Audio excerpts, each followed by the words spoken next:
center him more. Okay. Hi, Ralph. Hi, Nice how to meet doing? you. Good, I got a bad hand. Go Yeah. ahead. So this is Tatsu with Real Progressives. We are here with Ralph Nader today at the Summit Occupy Inauguration. Ralph, thank you for coming. You're welcome.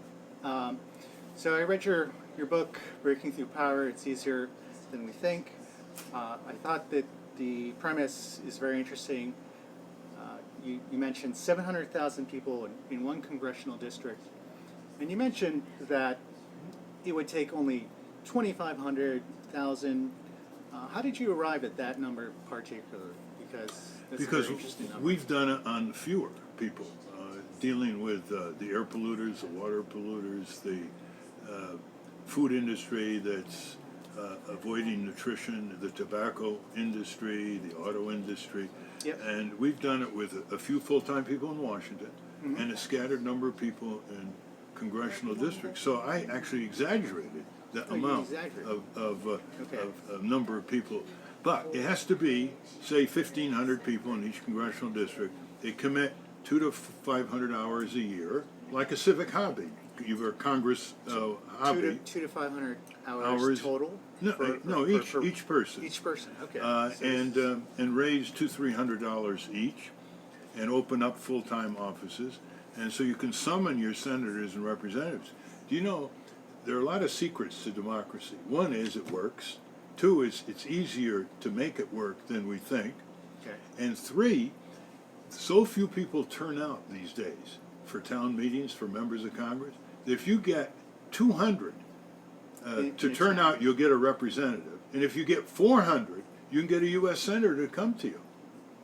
Just organize an event, have 400 with people. an agenda. All right, and then you just tell the person, Right. hey, tell the senator, hey, we have 400 people here. Yeah, and as you know, So- the summons of the senator and representatives that the people send to their hired hands in Congress is written here. How do you draft the summons where you say, you come here? It's our meeting, it's our agenda, you're going to listen, and then you're going to tell us whether when you go back to Washington, you're going to do what we ask you to do, because we have the facts, we have the values, and a majority of the people in this district agree with us, and if you don't believe it, why don't you poll them? See Okay. the power? Yeah, I do. Okay. We're publishing this, and we're actually doing it live, to get your Yeah. message out there. I think it's the populist message that, that everyone can understand, right? But it goes to the next level, which is, okay, here's where most people would like our country to be: full Medicare for all, free choice of doctor and hospital, a living wage, cracking down on corporate crime, don't bail out corporate crooks on the backs of taxpayers, more freedom of speech, more access to justice, on and on, right? And then you say, well, this is all it takes, for heaven's sake. Because there are a lot of conservatives and liberals, believe it or not, that when you go down to where they live, work, and raise their family, they bleed the same way from corporate crime. They get ripped off the same way from corporate crime. They Right. get blocked and underassured from corporate crime. So you get away from these ideological divisions that the ruling groups want to accentuate between left, right, and you move forward with a left-right alliance that scares the hell out of these members of Congress. They know how to game left people. They know how to game right people, depending on where the members of Congress are coming from. But when they see a delegation or a town meeting of conservatives and liberals, Yep. Well, it's unstoppable. right. I just wanted to ask you a question in relationship to media. Yeah. We're independent media. We're not funded by anyone but except our own blood, sweat, and Yeah. tears. How does independent media break through the power of corporate media at this time? Well, first, you don't abandon the public airwaves. You see, all this alternative media is based on a surrender of the public airwaves, which belong to the people, to the corporate media. So look at Saturday afternoon network TV. What is it? It's infomercials. It's grade B movie reproductions. It's funny people jumping and twirling on bicycles and so forth. Right. And then you say, is that all that's going on in America?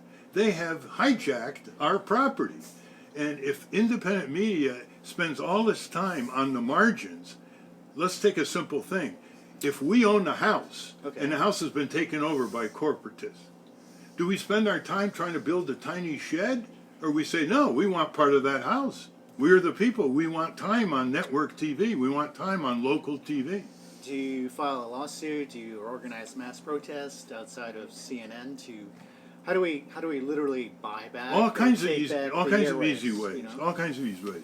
Most local TV stations are independent block-like buildings. Okay. Right? Mhm, Well, mhm. you have a major rally just before the news starts at 5 o'clock. Okay. Right? Right. Two, you understand what your rights are under the Communications Act of 1934 in terms of how you can petition and get the ball rolling. You see? Number three, you actually go down and meet with the managers and the producers and say, you know, you're supposed to deal with the public interest, necessity, and convenience. That's federal law. And you don't have any programming for that. And you're not doing any local programming. What's your answer? And you get the juices going, you get the minds going, and you see this amazing abandonment of what we own. And it's not just public airways, the public lands. We let the mineral, oil, gas companies, timber companies take over. Are you talking about commercial access television, or are you actually talking about the frequencies, you know, where your local news stations, Channel 4, 5, 6, 7, I mean, is that under the jurisdiction of the 1934 Communications Act? All over the air, Yeah. all over the air, radio and television is under the jurisdiction of the 1934 Communications Act, which is still on the books. And, you know, the big challenge if you get your own station, right? Yes. But the other challenge, if you get programs on existing commercial stations in order to have these stations obey the law, which is the public interest, necessity, and convenience. All this has been written up, how-to books, everything. There's a book called by Nicholas Johnson, who was former FCC commissioner. He lives in Iowa. He teaches at the University of Iowa Law School. And the book is titled, How to Talk Back to Your TV Set. How to talk back to And your he'll TV give you a set. nice interview. Okay. I will look that up. And if you So- want a lot of other interviews, go to breakingthroughpower.org. You'll get 64 hours times 3 of civic leaders who came to our convocations in May and September in Washington, D.C. and put forth the kind of changes that are needed in this country. And they're not just theorists, they've actually been doing it. Improving nutrition in food, for example, Center for Science and the Public Interest. And then you have all kinds of people who are working on all kinds of important subjects, who have a real track record that almost never get interviewed by the commercial media. So Right. they will give you interviews. Okay. breakingthroughpower.org. I will look for that. Ralph, thank you for your Okay. time. Okay. Thank you, Mr. Nader. You're Thank welcome. you. Thank Okay. you for putting airbags in our cars and saving millions of American lives. And puncturing windbags and